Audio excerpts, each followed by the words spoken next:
छठी माई के पावन परबिया बाटे मन भावन हो करब असो। छठी माई के पावन परबिया बाटे मन भावन हो करब असो। ए जी करब असो छठी माई के बरतिया हो करब असो। सूरज बाबा के अरगिया हो दिहब असो। हाँ हाँ छठी माई के पावन परबिया बाटे मन भावन हो करब असो। ए जी छठी माई के पावन परबिया बाटे मन भावन हो करब असो।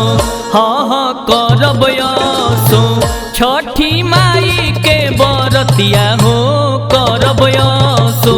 छठी माई के बरतिया हो करब असो।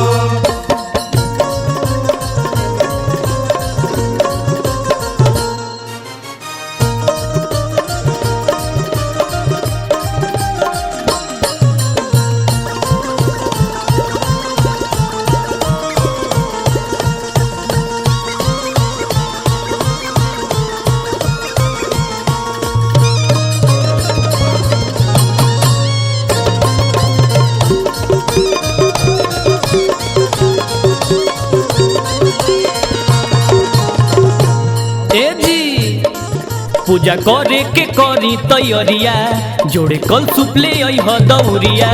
पूजा करे के करी तैयारिया जोड़े कल सुपले अइह दौरिया।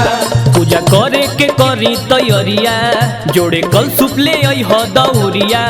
असोआरा में संगे जाके ले हब फल फल हरिया। असोआरा में संगे जाके ले हब फल फल हरिया। महिमा महान जे कर जाने ला जहान हो करब असो। ए जी महिमा महान जे कर जाने ला जहान हो करब असो। हाँ हाँ करब असो छठी माई के बरतिया हो दिहब असो। सूरज बाबा के अरगिया हो देहब असो।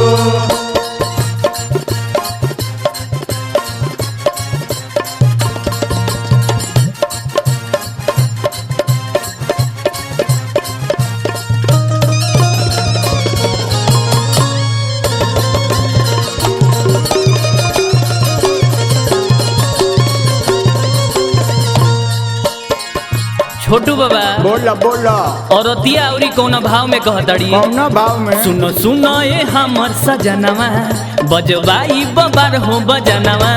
सुना सुना ए हमर सजनवा बजवाई बबार हो बजनवा। सुनो सुनो ए हमर सजनवा बजवाई बबार हो बजनवा। सच्चा दिल से जे करे पूजाई ओकर पूरा होला अरमानवा। सच्चा दिल से जे करे पूजाई ओकर पूरा होला अरमानवा। गाई गाई रवि रोशन करेला बखान हो करब असो। ए जी गाई गाई रवि रोशन करेला बखान हो करब असो। हाँ हाँ दिहब असो सूरज बाबा के अरगिया हो दिहब असो। छठी माई के बरतिया हो करब असो। छठी माई के पावन परबिया बाटे मन भावन हो करब असो। ए जी छठी माई के पावन परबिया बाटे मन भावन हो दिहब असो। हाँ हाँ करब असो। प्रेम से बोली छठी मैया की। छठी माई के बरतिया हो करब असो। सूरज बाबा के अरगिया हो दिहब असो। सूरज बाबा के अरगिया हो दिहब असो।